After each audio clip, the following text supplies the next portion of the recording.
Hello ළමයි. එන්නකො මාත් එක්ක අද හාල් පිටි වලින් රස පිට්ටු හදන්න.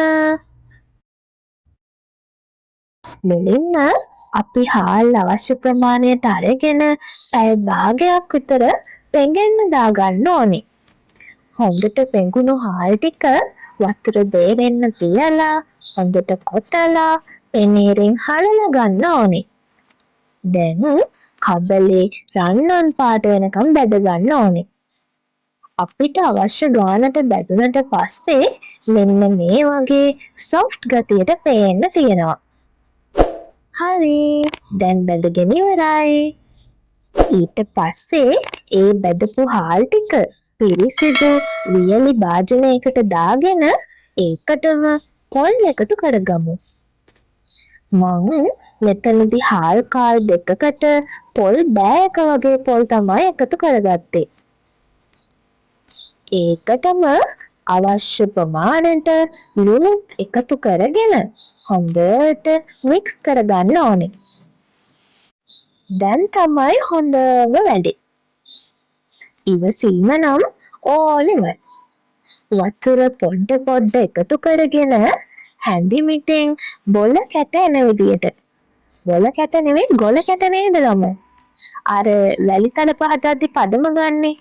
අන්න ඒ විදියට මේ මිශ්‍රණය හදාගන්න ඕනේ. දැන් හැඳි වැඩ ඉවරයි. සුපුරුදු විදියට අතින් හොඳට පොඩි කර අපිට ඕනේ පදම හදාගන්න ඕනේ. මෙන්න මේ විදියට ගුලි කරාම කුඩු හැලෙන්නේ කෑලි වැටෙන්නේ නෑ කියන්නේ අපේ පදම ගානට ඇවිල්ලා. ඔයාලා ළඟ පිට්ටු බම්බුවක් තියෙනවා නම් ඒකෙනුත් පිට්ටුව හදාගන්න පුළුවන්. හැබැයි කෙසෙල් කොළ මේ ගානට කපලා පොඩ්ඩක් ලිපේ දැල්ලෙන් තවලා අරගෙන පිට්ටුව හැදුවොතින් කෙසෙල් කොළේ රසයි සුවඳයිත් එකතු වෙලා වෙනදට වැඩිය රස පිට්ටුවක රස බලන්න පුළුවන්. දැන් මට ඕනේ ගානට කපාගෙන තවල තියාගනිපු කෙසෙල් කොළවල දෙපැත්ත එකතු කරලා සිලින්ඩරයක් වගේ නේද?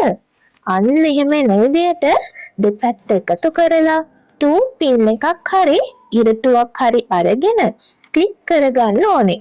අපි දැන් ඒ ටික පිරෙන්න අපි හදාගනිපු හාල් පිටි මිශ්‍රණය දාලා හැන්දෙන් තද කරගනිමු. හරිද?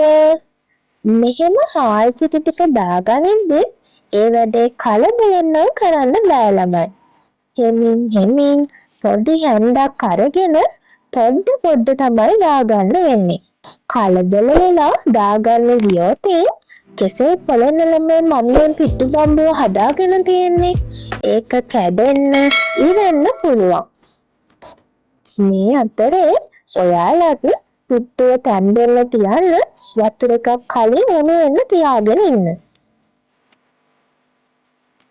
නටන වතුර භාජනය උඩින් අපේ පිට්ටු ටික තියලා උමාලෙන් තැම්බෙන්න වහලා තියාගමු. තන්තරම්! දැන් පිට්ටුව ගානට තැම්බිලා ඉවරයි. මේ බලන්නකෝ ලස්සනට කෙසෙල් කොළෙන් ගැලවිලා රස පාටට පේන හැටි.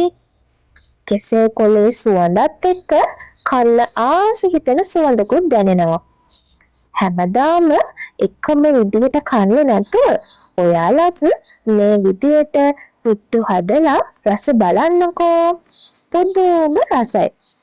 ඉතින් මගේ මේ ලස්සන වීඩියෝ එක ගැන ඔයාලගේ අදහස් පහත කමෙන්ට් සෙක්ෂන් එකේ දාන්න අමතක කරන්න එපා යාළුවනේ. ඒ වගේම මගේ channel එක subscribe කරලා නැත්නම් subscribe කරගෙන යන්නත් අමතක කරන්න එපා.